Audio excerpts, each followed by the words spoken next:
Okay, let's bring in our market master of the day. Manish Sontalia is head equities PMS at Motilal Oswal Asset Management Company. Manish, it's always a pleasure. Great to have you with us here. Thanks for your time.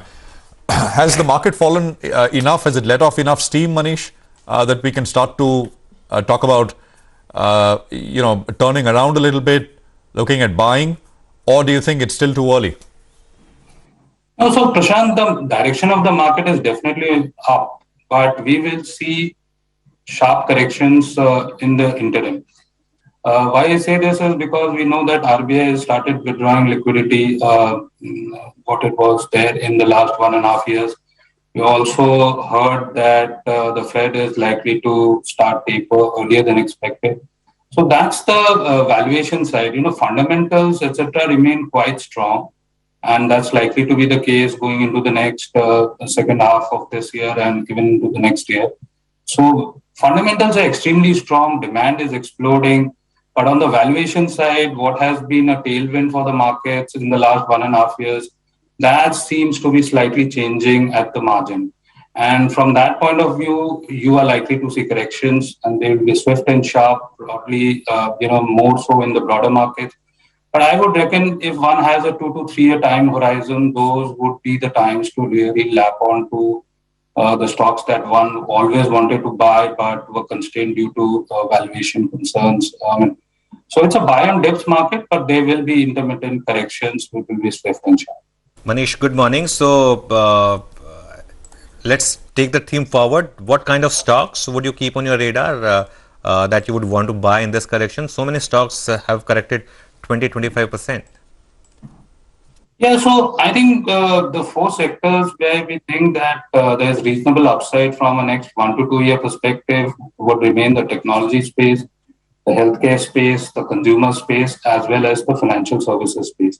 I know that the financial services, particularly the large banks, have been underperforming massively, but the fundamentals are just too good. I mean, growth rates would be great going into the next 1 2 years, and should we not see a third wave, a serious third wave, I think valuations and fundamentals are deviating as far as the financial services. So that remains a key, four sectors that are likely to lead the markets on the upside, and one would do well to buy the dips in these four sectors.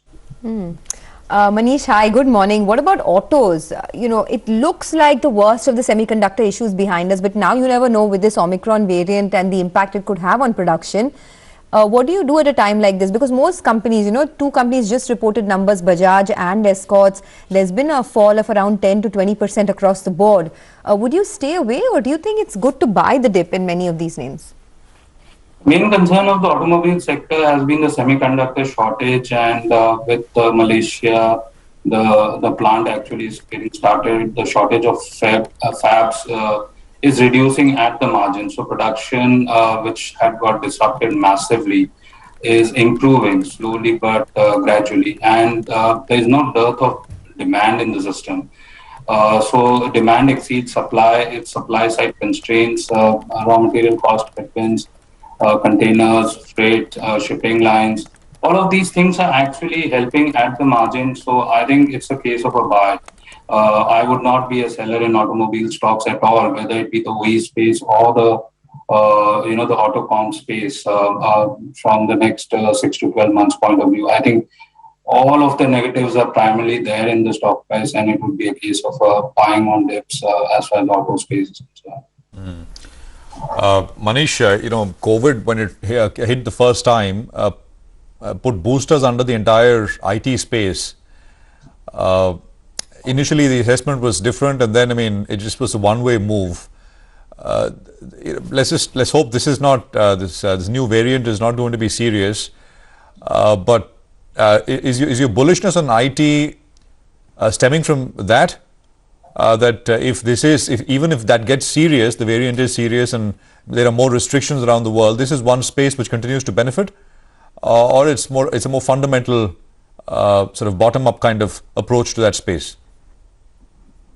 The acceleration of IT spend happened due to the pandemic, and that's not reversible. I would believe that if there is a third wave or let's say Omicron variant actually picks up big time globally, then again there would be a knee-jerk reaction on the downside. But broadly, the digitization spend, the movement to the cloud, which has almost become mandatory now for all IT-based companies, IT spends are unlikely to slow down significantly. And from that point of view, IT today is suffering from supply side challenges as opposed to demand. I mean, you speak to all of the companies, demand is just too strong. And I really don't think that a third wave or a temporary lockdown again can reverse this.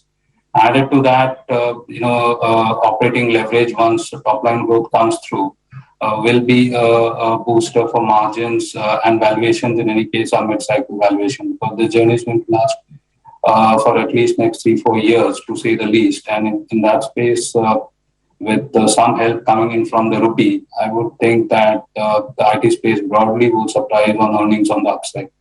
And given the fact that there's still disbelief in terms of valuation for the IT space, there's an opportunity.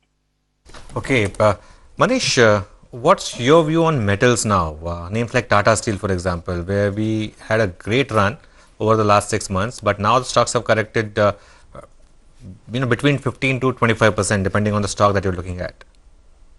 Yeah, so I think metals again would start looking up from the week around the Chinese New Year, because there's clampdown on production as far as China is concerned. Landed cost of steel from China is lower than the domestic cost per se, or domestic prices per se.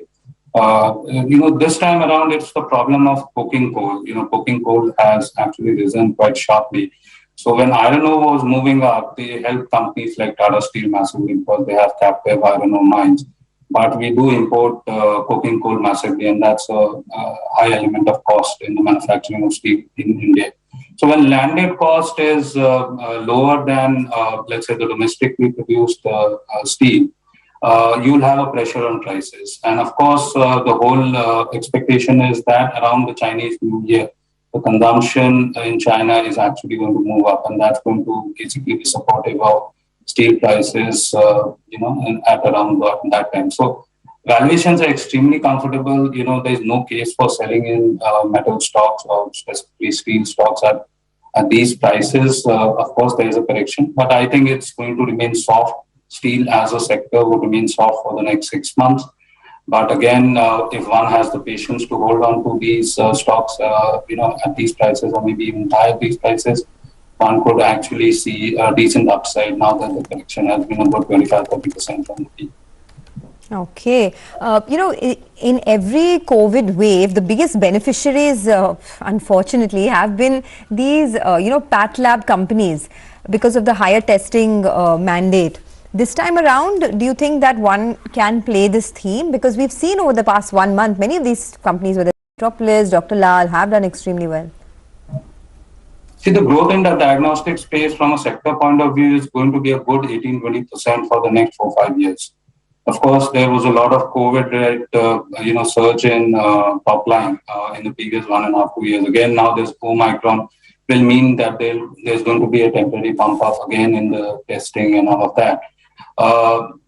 But the whole problem in the diagnostic space is not that of the growth, it's that of the valuations. Valuations are just too prohibitive.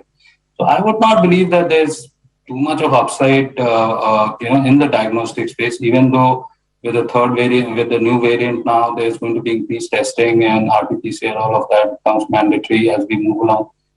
Valuations are the limiting factor. These margins, 28-30%, are not sustainable on a long-term basis. And the growth in the sector is going to be 18-20%, but sustainable long-term growth for the space over the next 4-5 years. From that point of view, risk is to reward seems to be slightly unfavorable, even though there is going to be growth, but valuations would be a limiting factor.